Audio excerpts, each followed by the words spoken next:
अस्सलाम वालेकुम दोस्तों, सऊदी न्यूज़ के साथ मैं हूं अब्दुल गफ़्फ़ार। हमेशा की तरह आपको एक बार फिर मैं रिक्वेस्ट करूंगा, अगर आप हमारे काफ़िले में नए दाखिल हुए हो तो सबसे पहले हमारे चैनल को सब्सक्राइब कर दो और बेल आइकन को भी दबा दो, जिससे ताज़ा अपडेट आपको मिलती रहेंगी।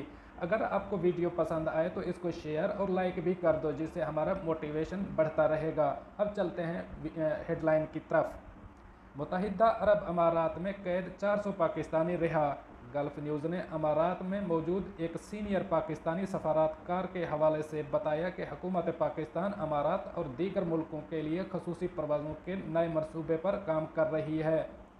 सफारतकार का कहना था कि एन मुमकिन है मज़ीद खसूसी परवाज़ें 20 अप्रैल से चलाई जाएँ। उन्होंने फंसे हुए पाकिस्तानियों से कहा कि वो सब्र से काम लें और नए शेड्यूल के ऐलान का इंतज़ार करें।